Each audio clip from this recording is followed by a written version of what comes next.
Maraknya kasus bullying atau tindak penindasan yang terjadi di lingkungan pendidikan seperti sekolah sudah saatnya menjadi perhatian masyarakat. Kasus siswi SD di Menganti, Gresik yang dicolok matanya dengan tusukan bakso terus bergulir hingga kini pelaku masih belum terungkap. Ya, pemirsa, lagi-lagi aksi perundungan ini kembali terjadi.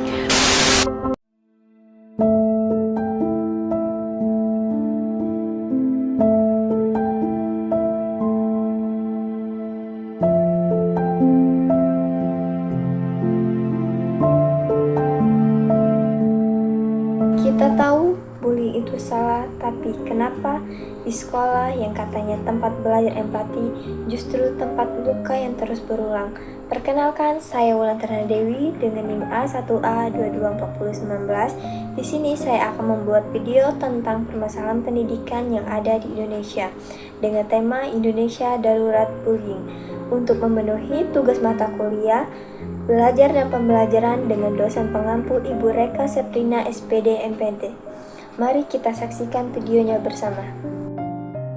KPI mencatat 25 pelajar meninggal tahun ini. Banyaknya di antara karena perundungan di sekolah di balik seragam yang sama dan tertawa bersama, ada pula yang menahan tangis sendiri. Ini bukan selalu kasus, ini pola hidup setiap tahun. Selalu ada anak yang merasa hidupnya tak lagi aman di sekolah ini. Di Tangerang Selatan, Banten, seorang siswa berusia 13 tahun kelas 1 SMP Negeri 19 berinisial MH diduga menjadi korban perundungan atau bullying oleh teman sekelasnya dinyatakan meninggal dunia. Korban mengalami kekerasan berupa pukulan kursi besi dari teman sebangkunya. Luka di bagian kepala korban, tubuhnya nyaris lumpuh akibat dianiaya oleh kakak kelasnya. Perundungan terjadi pada 20 Oktober 2025. Awalnya korban merasa sakit bagian kepalanya.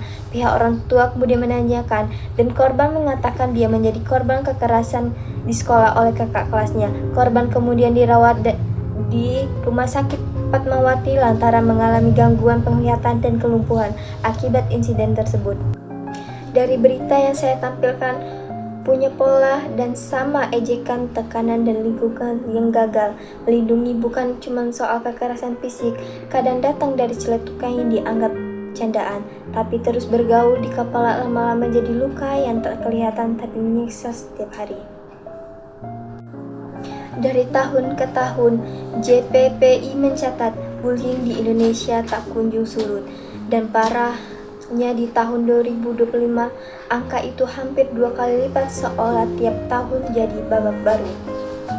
Memakan korban jiwa gitu, baik di perguruan tinggi ada, di jenjang menengah juga ada gitu. Ini menunjukkan bahwa penanganan, pencegahan, penanggulangan kekerasan di sekolah ini masih belum menemukan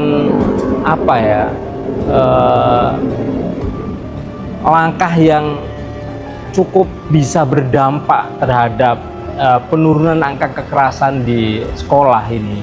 Ini yang kita sedang cermati, kenapa dari tahun ke tahun kasusnya bukan tambah turun tapi tambah naik dan tambah parah gitu. Bullying muncul dari reaksi kuasanya yang timpang dan budaya sok jagoan di sekolah. Dari sebagian anak dihormati itu bukan karena berprestasi, tapi karena bisa menindas. Sebenarnya dampak dari adanya bullying ini seberapa besar? Mari kita bahas. Menurut Kementerian PBBA menyebut, seberapa permasalahan dari anak pendidikan bisa mempengaruhi kehidupan mereka ketika dewasa, bahkan mampu merenggut masa depan anak, salah satunya akibat perundungan atau bullying. Perundungan bisa menyebabkan trauma baik fisik maupun psikolog bagi korban. Misalnya ketika mengalami pembuatan atau perundungan, justru dianggap hanya sebuah guyonan atau orang tua maupun guru terus biasanya maupun menganggap itu celetukan.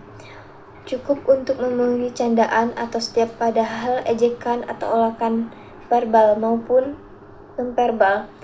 Itu dampaknya serius. Untuk pencegahannya, Lalu, udah sejauh ini apa sih regulasi pencegahannya pembulian di negara?